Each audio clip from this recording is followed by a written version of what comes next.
என் அன்பு குழந்தையே, தலையெழுத்தை மாற்றக்கூடிய ஒரு அற்புதமான பரிகாரம் இங்கு உண்டு. ஒரு மனிதனுடைய வாழ்க்கை எப்படி இருக்கும் என்பதை அவனவன் தலையெழுத்துப்படி நடக்கும் என்று குறிப்பிடுவார்கள். பிறந்த நட்சத்திரம், திதி, வாரம், கரணம், யோகம் ஆகிய ஐந்தும் இதில் முக்கிய பங்கு வகிக்கின்றன. இந்த ஐந்தும் சேர்ந்ததை பஞ்சாங்கம் என்று சொல்வர்.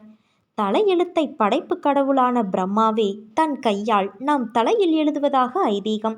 அதனால் இதற்கு பிரம்ம லிபி என்றும் பெயருண்டு. இதன்படி நவகிரகங்களும் மனித வாழ்வில் நன்மையோ தீமையையோ ஏற்படுத்துகின்றன.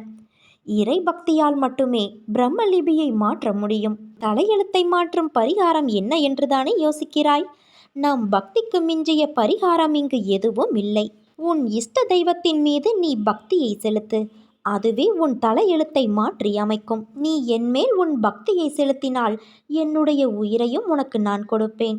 நீ ஒரு வார்த்தை சொன்னால் என்னுடைய நோக்கம் அனைத்தும் வேகமாக முடியும். சந்தேகமே இல்லாமல் நீ நிச்சயம் வெற்றி பெறுவாய். என் வாயிலிருந்து வெளிப்பட்ட வார்த்தையை காப்பாற்றுவதற்காக என்னுடைய உயிரையும் உன் சாய் தேவா நான் கொடுப்பேன். உன்னிடம் எல்லா வளங்களும் நிறைந்திருக்கும் போது, எல்லாம் நன்றாக இருக்கும்போது எல்லோரும் உன்னிடம் வருவார்கள். காலம் மாறி இதற்கு மாறாக நடக்கும்போது உன்னவர் என்று நீ நினைத்த யாரும் உன்னிடம் வர மாட்டார்கள், உன்னோடு இருக்கவும் மாட்டார்கள். அப்போது நீ காலத்திற்கு கட்டுப்பட்டவனாவாய். உண்மையில் இந்த பிரபஞ்சத்தில் நம்பத்தகுந்தது எதுவும் கிடையாது, யாரும் கிடையாது.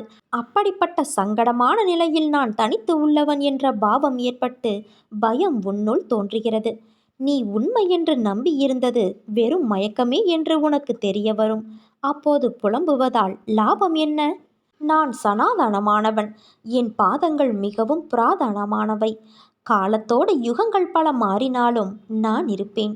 உன் நட்பு, அனுராகம், பிரேமை, விசுவாசம் முதலியவற்றை என்மேல் வைத்திரு. நான் உன் கண்ணிமையை போன்றவன்.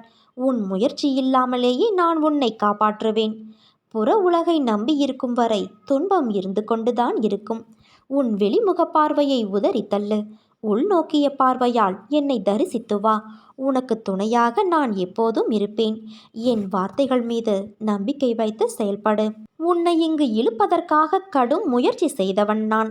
நான் உன்னை வெறும் கையோடு திருப்பி அனுப்ப மாட்டேன். உனக்கு நன்மை செய்வதற்காகவே நான் மெனக்கட்டு உன் மனதில் மாற்றத்தை ஏற்படுத்தி அழைத்து வந்திருக்கிறேன். உன்னுடைய கவலைகளை எல்லாம் மறந்து என் அருகில் வந்து உட்கார். என்னையே தியானி. என் மீதே மனதை வை. நடக்கப் போவதை ஒருமித்த மனத்தோடு அமைதியாய் பார்த்து கொண்டு இரு.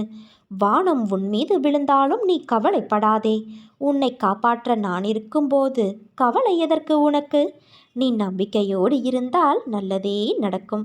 சாயிருக்க பயமேன்.